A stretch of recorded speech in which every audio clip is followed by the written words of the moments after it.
Hi all, ഇതേ ഞാൻ വീണ്ടും വന്നു കേട്ടോ. ഇന്ന് ഞാനൊരു ഈസി ബ്രേക്ക്ഫാസ്റ്റ് റെസിപ്പി ആയിട്ടാണ് വന്നിട്ടുള്ളത്. സംഭവത്തിൻ്റെ പേരാണ് ടർക്കിഷ് ഓംലെറ്റ്. കേൾക്കാൻ വലിയ സംഭവമൊക്കെ ആണെങ്കിലും വളരെ ഈസിയാണ്, അതിലും ടേസ്റ്റിയാണ്. അപ്പോൾ ഒരു പാൻ എടുത്തിട്ട് കുറച്ച് ബട്ടർ ചൂടാക്കുക, അതിലേക്ക് കുറച്ച് ചില്ലി ഫ്ലേക്സും ഉപ്പും കൂടി ഒന്ന് മൂപ്പിച്ചെടുക്കുക. അതേ പാനിലോട്ട് തന്നെ കുറച്ചും കൂടി ബട്ടർ ഇട്ട് 2 മുട്ട പൊട്ടിച്ചൊഴിച്ച് ഒന്ന് പുൽസൈ ആക്കിയിട്ട് എടുക്കുക. കുറച്ച് ഉപ്പും മുകളിൽ തൂവാട്ടോ.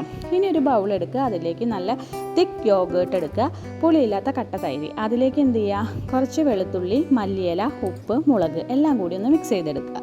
ഇനി ഇതൊന്ന് പ്ലേറ്റ് ചെയ്യുക. ആ സംഭവം വളരെ ഈസി അല്ലേ. പ്ലേറ്റ് ചെയ്യാൻ തന്നെയാണ് നമ്മൾ ബേസായിട്ട് നമ്മുടെ തൈരിൻ്റെ മിക്സ് ആദ്യം ചേർത്ത് കൊടുക്കുന്നു. അതിൻ്റെ മുകളിലേക്ക് ചില്ലി ഫ്ലേക്സ് ചേർത്ത് കൊടുക്കുന്നു.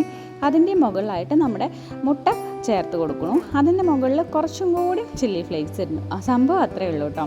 ഇതിന് കോമ്പിനേഷനായിട്ട് വരുന്നത് ബ്രെഡാണ്. അപ്പോൾ നല്ല ടേസ്റ്റി ആയിട്ടുള്ളൊരു ഐറ്റമാണ്. എല്ലാവരും ഒന്ന് ട്രൈ ചെയ്യുക. നമ്മുടെ ചാനലൊന്ന് സബ്സ്ക്രൈബ് ചെയ്യുക. താങ്ക്